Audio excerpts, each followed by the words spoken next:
Now, the only thing that you cannot do is give passion to people.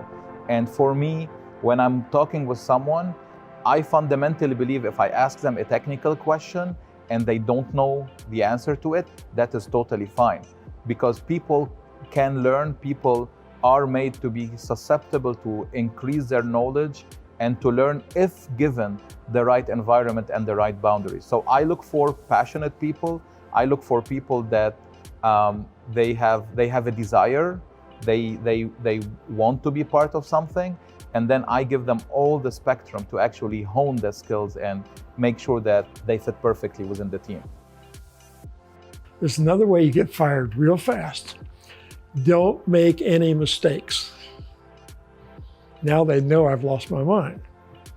And I said, let me explain that to you. I'm hiring you because your brains, your experience, the fire in your belly.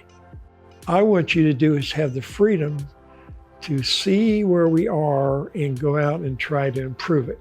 And if you try new things, I promise you, they're not all going to work out. You're going to make mistakes, and I will back you. I've had more employees come back a year later, so you don't realize how that freed us up to help improve the company. The one thing I was always able to do is get the employees as engaged in the company as I was. You can put names and core values around any words that you want, but at the end of the day, it's really about the people that you have working for you and making sure that your commitment to them and how they're feeling are important. Often what I find is these new innovative thinkers, they don't really understand the industry and market that they're trying to disrupt. And I think there's been some good ideas that have potentially come through that might have been even too early for their time. So understanding the industry that you're trying to disrupt, to be able to speak that language and know where you can come in and bring value at that time. So the market might not be there right now, but what is our pathway to make sure that it can be sustainable in a couple of years? For me, innovation needs to kind of tick 3 boxes. So yes, it needs to be new and different, but it also has to really solve a problem.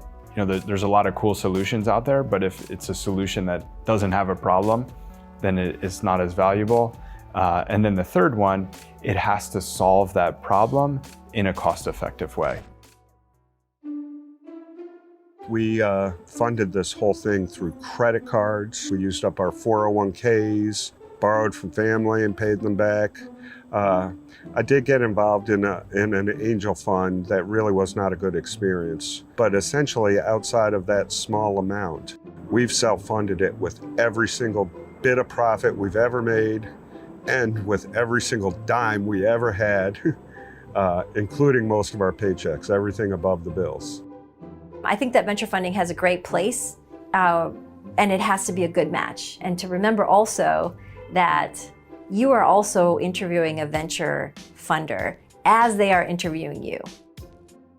From a funding perspective, we basically bootstrapped. Mercom had sources of revenue working with the government. We just focused on doing the work that we did, and the government, they pay small businesses faster than they pay the larger businesses. There's programs for that as well. You want to ask yourself why you're doing it, number one, and then look inward and see what are your skills sets in terms of becoming a scientist. And maybe if you don't know yourself that well, you could ask others. Like I remember that a middle school teacher who said to me that I was good in science. And then investigate. If you can intern somewhere, go there and get the experience to try to see what it's really like.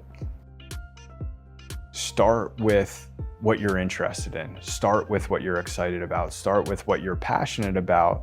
And then your education should be something that really supports you getting there. If you're not sure what you're excited about, or if you're not sure what you're passionate about, then go explore. Go to some trade shows. Go visit some companies and see what's going on in our state of South Carolina. I'm pretty sure you're going to find something you're interested in.